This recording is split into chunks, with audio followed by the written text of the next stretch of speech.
الحمدللہ والصلاة والسلام علی رسول اللہ وعلی آلہ وصحبہ اجمعین، اما بعد، اعوذ باللہ من الشیطان الرجیم، بسم اللہ الرحمن الرحیم۔ یا ایھا الناس انا خلقناکم من ذکر وانثی وجعلناکم شعوبا وقبائل لتعارفوا ان اکرمکم عند اللہ اتقاکم ان اللہ علیم خبیر۔ رب اشرح لی صدری ویسر لی امری واحلل عقدۃ من لسانی یفقہوا قولی۔ میرے محترم بزرگوں، میرے عزیز بھائیوں اور بہنوں، اور پیس ٹی وی پہ لائیو دیکھنے والے ناظرین، السلام علیکم ورحمۃ اللہ وبرکاتہ۔ آج کا دوسرا دن ہے پیس کانفرنس کا 2010 کا، اور یہ آخری نشست میں آج کے دن کی میرے تقریر کا موضوع ہے عالمی بھائی چارہ۔ تقریر کرنے کے پہلے میں آپ سے ایک بات عرض کرنا چاہتا ہوں۔ جیسے آپ جانتے ہیں کہ میں اکثر تقریر انگریزی میں کرتا ہوں، اور آج انشاءاللہ میں اردو یا ہندی میں کرنے والا ہوں، اور آپ جانتے ہیں کہ میری تعلیم انگریزی میں ہوئی ہے اور مجھے انگریزی پہ مہارت ہے، تو ظاہر ہے کہ اس اردو یا ہندی تقریر میں غلطیاں کروں گا۔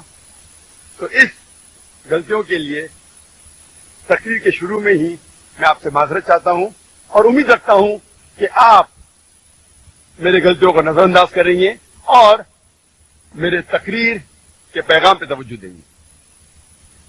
جیسے میں نے کہا تھا، آج کے تقریر کا موضوع ہے عالمی بھائی چارہ۔ بھائی چارے کئی قسم کے ہوتے ہیں۔ مثال کے طور پہ بھائی چارہ رشتے کے بنیاد پر، بھائی چارہ علاقے کے بنیاد پر، بھائی چارہ ذات کے بنیاد پر، بھائی چارہ پات کے بنیاد پر، بھائی چارہ رنگ کے بنیاد پر۔ یہ جتنے بھی بھائی چارے ہیں، یہ سارے بھائی چارے عالمی نہیں ہیں، یہ محدود ہے صرف کچھ لوگوں تک۔ مثال کے طور پہ جو بھائی چارہ رشتہ داری کی بنیاد پر ہے، وہ صرف اپنے رشتہ داروں کو لے کے چلتا ہے، دنیا کے سارے لوگوں کو سمیٹتا نہیں ہے۔ جو بھائی چارہ علاقے کے بنیاد پہ ہے، مثال کے طور پہ ہندوستانی بھائی چارہ، یہ صرف ہندوستانی لوگوں کو لیتا ہے، انگریز کے لوگوں کو نہیں سمیٹتا ہے۔ اگر بھائی چارہ رنگ کی بنیاد پر ہے، مثال کے طور پہ گورے لوگوں کا بھائی چارہ، تو صرف یہ گورے لوگوں کو سمیٹتا ہے، دنیا کے سارے انسانوں کو نہیں سمیٹتا ہے۔ تو جتنے بھی یہ بھائی چارے ہیں، یہ محدود ہے، ان کو ہم عالمی بھائی چارہ بالکل نہیں کہہ سکتے۔ اسلام اس بات کو تسلیم نہیں کرتا۔ Can you increase the volume of the sound, please? The monitor speakers. اور مائٹر اسپیکر کی آواز کو ذرا بڑھانا۔ اسلام اس بات کو تسلیم نہیں کرتا کہ انسان کا ذات کے بنیاد پر بٹوارا ہوا، یا انسان کا بٹوارا رنگ کے حساب سے ہونا چاہیے۔ اسلام نہیں مانتا کہ انسان اونچا یا نیچا ہو سکتا ہے رنگ کے بنیاد پر، ذات کے بنیاد پر، پات کے بنیاد پر، دولت کے بنیاد پر۔ اللہ سبحانہ تعالیٰ فرماتے ہیں سورہ حجرات میں، سورہ نمبر 49 آیت نمبر 13 میں، جس آیت کی تلاوت میں نے اس لیکچر کو آغاز کرنے پر کی تھی۔ اللہ تعالیٰ فرماتے، یا ایھا الناس انا خلقناکم من ذکر وانثی وجعلناکم شعوبا وقبائل لتعارفوا ان اکرمکم عند اللہ اتقاکم ان اللہ علیم خبیر. اے انسانوں، ہم نے تمہیں ایک مرد اور ایک عورت کے جوڑے سے بنایا ہے، پیدا کیا ہے، اور تمہیں قوموں اور قبیلوں میں بانٹا ہے تاکہ آپ ایک دوسروں کو پہچان سکیں، نہ کہ آپ ایک دوسروں سے نفرت کریں. اور تم میں سے سب سے بہترین انسان وہ ہے جو متقی ہے. اس قرآن مجید کے آیت سے ہمیں پتہ لگتا ہے کہ اللہ سبحانہ و تعالیٰ کا دار و مدار کوئی انسان کو اونچا یا نیچا ماننے کے لیے ذات نہیں ہے، رنگ نہیں ہے، جنس نہیں ہے، دولت نہیں ہے. اللہ کے نزدیک کوئی انسان چاہے گورا یا کالا ہو اس سے اونچا یا نیچا نہیں بنتا، چاہے امیر یا غریب ہو اس سے اونچا یا نیچا نہیں بنتا،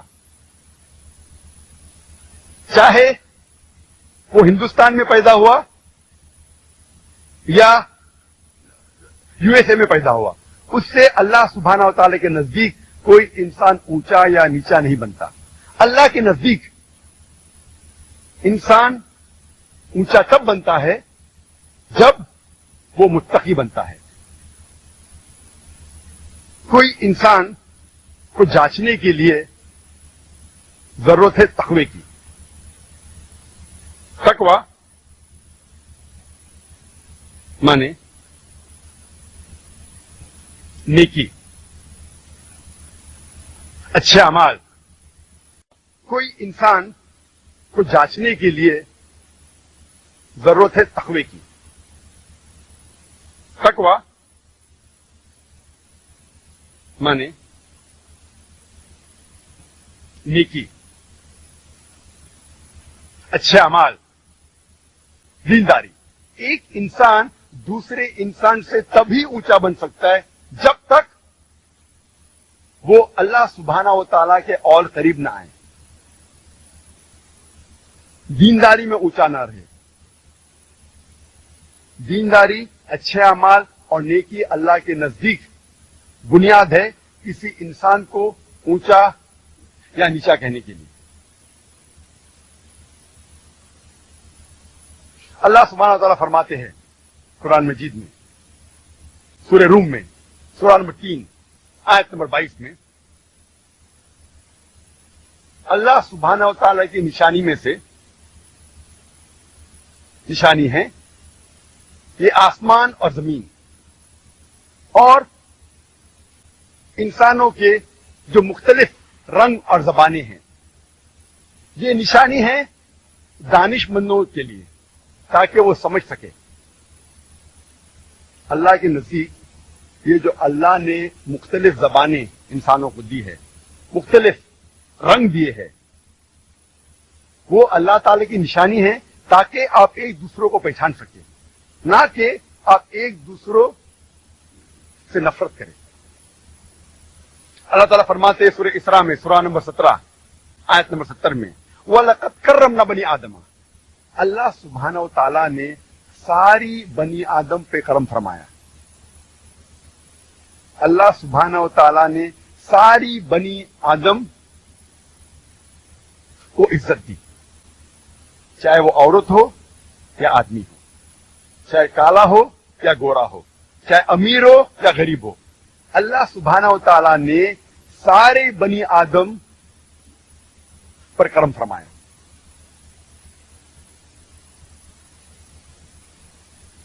کئی مذہب ہے، کئی مذاہب ہے جو یہ مانتے ہیں کہ ساری انسانیت ایک مرد اور ایک عورت کے جوڑے سے پیدا ہوئی، آدم علیہ السلام اور بی بی حوا. ان مذاہب میں سے ایک مذہب مانتا ہے کہ صرف عورت یعنی کہ بی بی حوا انسانیت گنہگار میں پیدا ہونے کے لیے ذمہ دار ہے. یہ مذہب کہتا ہے کیونکہ ایک عورت نے گناہ کیا، ایک عورت کی وجہ سے ساری انسانیت